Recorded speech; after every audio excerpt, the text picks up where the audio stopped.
Everything went silent. And then he said to me, "What?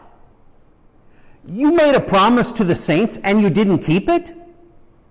You asked them for their intercession. You asked for them to do something for you, and they did it, and you didn't follow through with what you said you were going to do?"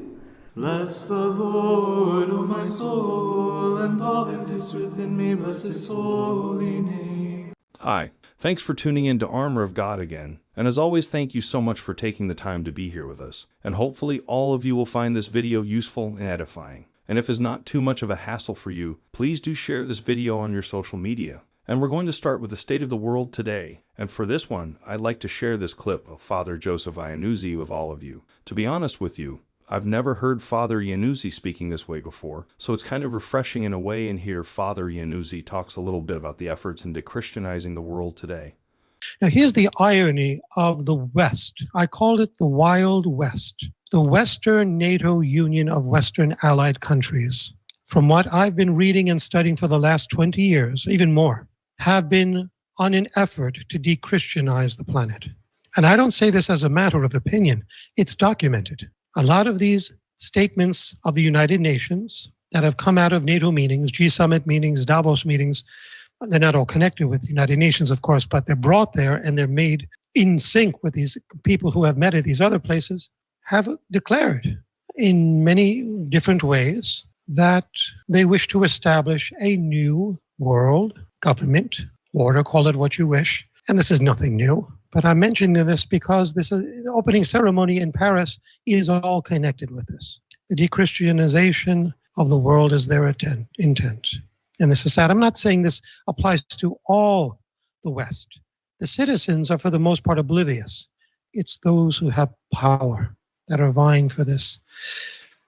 And they have gone out of their way to censor people who speak against Christian values. People who speak for Christian values. So people who speak against abortion, same-sex marriage, transgender ideology, they will try to censor them. But they have no problem allowing for this offense of all religions, many religions, at the opening ceremonies to take place. This freedom of expression, when it is anti-Christian, it's okay for them, you see.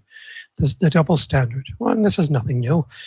But I want to emphasize this. Never lose your peace, never worry, but pray. Pray fervently, because we are very close to the time of mercy finding its completion. This is a statement that comes out of the Diary of Divine Mercy written by St. Faustina Kowalska. God tells her that these are the times of mercy, but they will come to an end.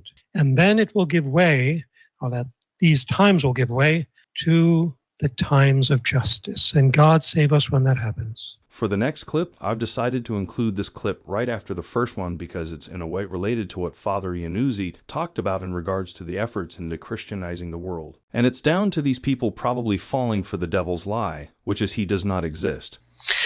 Unfortunately, today the world does not believe in the existence of Satan as an evil spirit, or in any other evil spirit, nor does it believe in the other dark forces that plague God's creation. And this is a problem. But Jesus warned us that in our days, the latest trick of Satan is to make people believe that he does not exist, nor that hell is a real place. Because many Christians today are aware of Satan's presence and the presence of evil spirits that produce physical illnesses, as well as psychological and spiritual disorders, the effect of these evil spirits is indeed powerful. For by ignoring the reality of evil in the world today, one grants Satan, his demons, his fallen angels, the freedom to move and go about without being detected and without hindering them. Many Christians, unfortunately, therefore, are not aware that they might be carriers of one demon or more. They never imagine that whatever physical or psychological illness they suffer may indeed be caused by evil spirits that have made their home in them. Many emotional disorders, neuroses, fears, phobias, even physical illnesses psychological disorders. Diseases have been caused by a demon that has established his nest in their soul and infested their bodily faculties. This is biblical. In the Gospels, when the apostles and Jesus cast out demons, their physical illnesses left along with the demons. They were cured. The Gospel relates Jesus cast out demons and therefore cured many people suffering from this or that illness or disorder. Although several Christian churches have discontinued the custom of casting out demons from people and places and even consider exorcisms outdated and distasteful, one discovers in the first letter of John 3:8, Christ came to earth to destroy the devil's work. I here recall that in sacred scripture, we all know Satan tempted first Eve, then Adam, whereby original sin infected the human race and mankind lost access to the terrestrial paradise. We know that. On account of original sin, Adam and Eve forfeited the preternatural gifts that God gave them in the Garden of Eden, which include immaculacy, that is immunity from concupiscence, infused knowledge of God and the material order around them, and immortality. And as Genesis relates in the opening chapters, on account of original sin, thistles grew, beasts became wild, planets today became, on account of original sin, burnt-out cinders, floating in the immensity of space. And there ensued ice ages, floods, natural disasters, diseases, suffering, death, temptations that now govern this great cosmos of ours. This is the present state of affairs. We are no longer, my friends, in the Plan A creation, but the Plan B. Plan A was Adam and Eve live without sin or pain or temptation. Plan B, we live with all the above. And Plan C is when Christ returns to restore the primordial beauty we enjoyed in the Garden of Eden, we being human beings. And for the third clip in this compilation, I'd like to share something from Father Carlos Martins. For one, I really love how powerful the story that Father Martins shares here in regards to this conversion, as well as for not breaking our promises, especially to God and His saints. If we think back to when we were kids and try to recall some of the occasions when our parents asked us to do something and we said yes, but didn't do it, I'm sure that there was more than one occasion for the best of us. I know for me there were many more occasions than just one or two. It is a common thing to make a promise and to break a promise. Right? Promises are not meant to be broken. That's why they are promises. But humans are very good at breaking promises. And so in addition, when one breaks a promise, one is not only committing the sin of lying, but one is also committing the sin of breaking trust, because a promise is not just a lie, it is also a damaging attack upon somebody's trust. We ruin the trust in the other person, but we also ruin the integrity in ourselves. So we not only sin against the other person, we sin against our own very selves. Right? This is the power and the implication of speaking a false word when one makes a commitment that one guarantees and one doesn't follow through. So how many times did we do that to our parents? Probably many times, if you're like me, when I was a kid. But how many times have we done that to the Lord, where we say, I'm going to do something, and then we don't end up doing it? I know shortly, I'm a convert from atheism.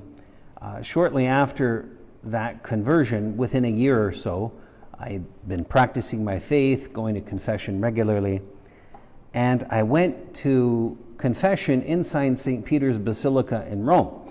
And that trip was the trip that began, God had certainly a plan for it. That was the trip that began my encounter with relics of the saints.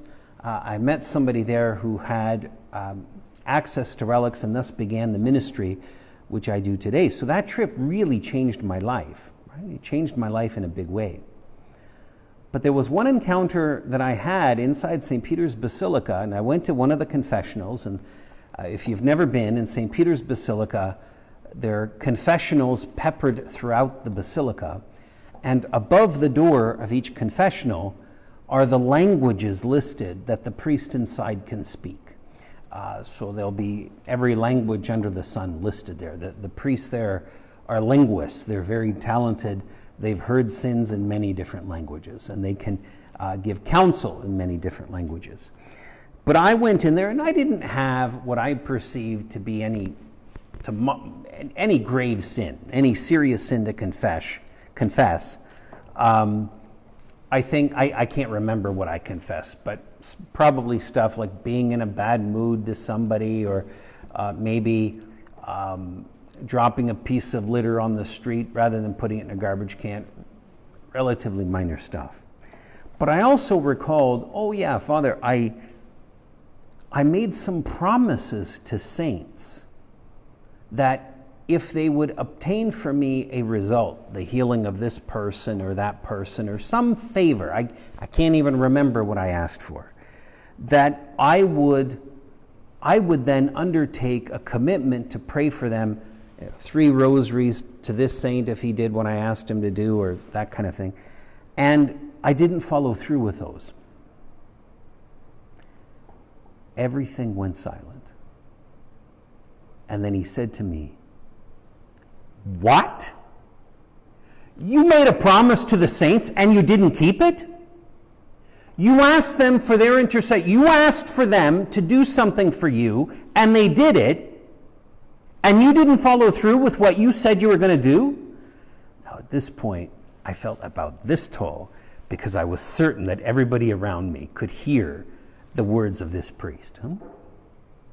But those were exactly the words that I needed to hear.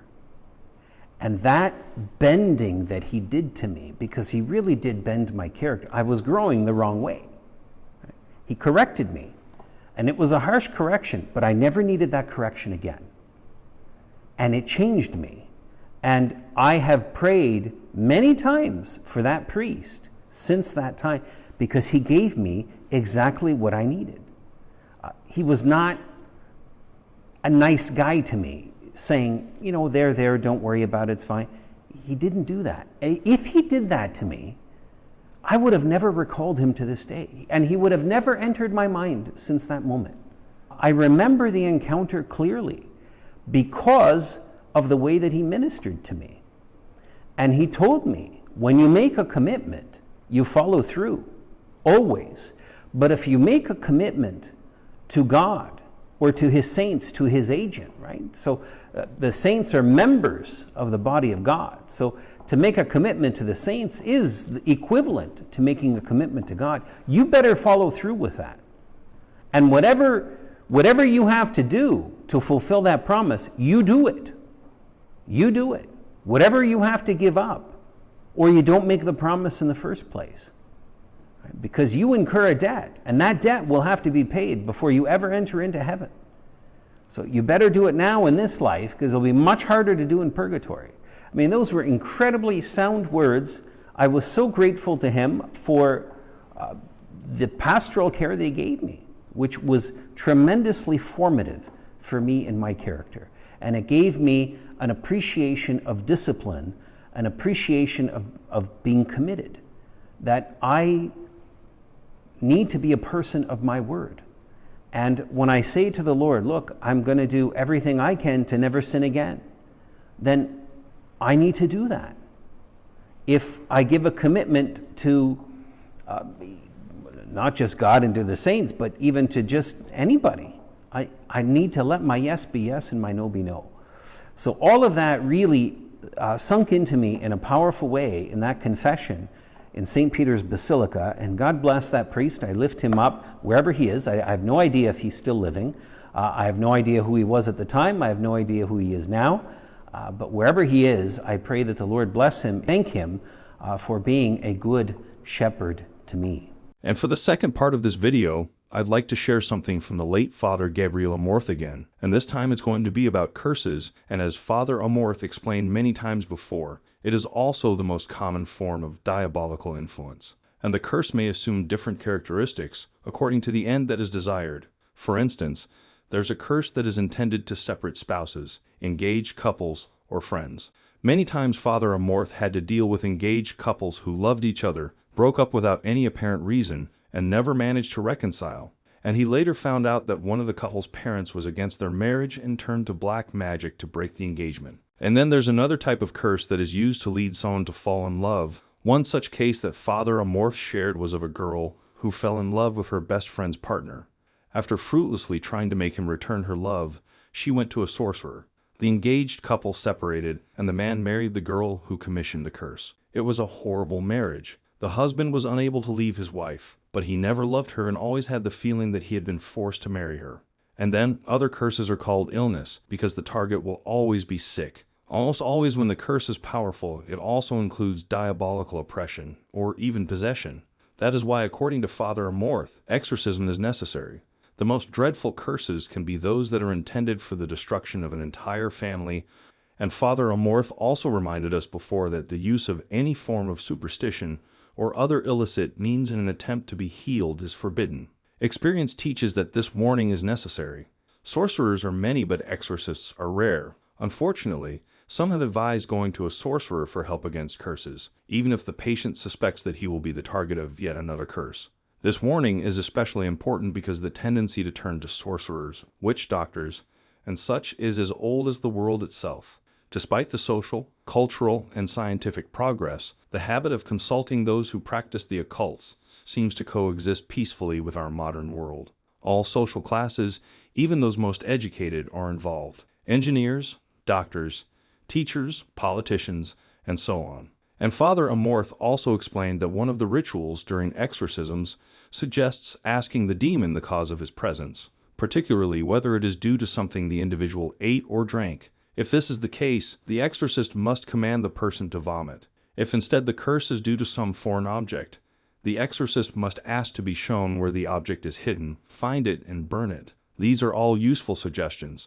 In fact, when food or drink is the vehicle through which a curse is delivered, Father Amorth always encountered that particular stomach ache. Liberation always occurs through physiological means, and the use of exorcised water, salt, or oil will greatly help the process.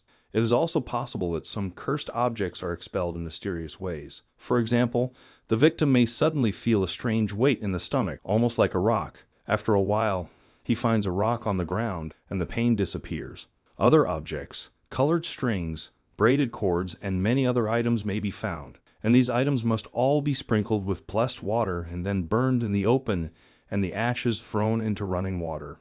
Items that cannot be burned, such as wire, must also be thrown into running water, either a river or the sewer.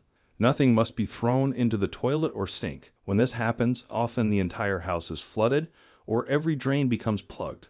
Often the strange objects discovered in mattresses or pillows were not found by questioning the demon, but through the indication of charismatic or sensory individuals. And at this point, it is also necessary to burn the mattress or the pillows outdoors after sprinkling them with holy water, and again throw them into running water. Father Amorth also reminded us about the important part while doing this.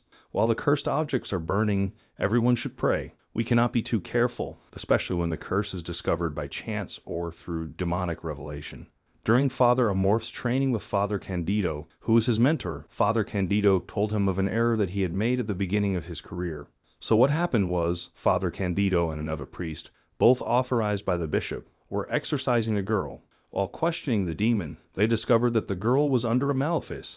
They asked for its form, and they were told that it was a wooden box the size of a hand. They asked for the precise location and were told that it was buried 3 yards deep near a certain tree. Full of zeal and armed with a spade, they went digging on the spot. They eventually found the box, just as they had been told, opened it, and found an obscene figurine among a lot of junk. They sprinkled everything with alcohol and immediately burned everything carefully until only a pile of ashes remained.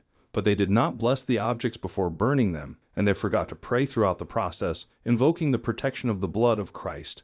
They had repeatedly touched those objects without immediately washing their hands with holy water. The end of the story is this. Father Candido was in bed for 3 months with a severe stomach ache.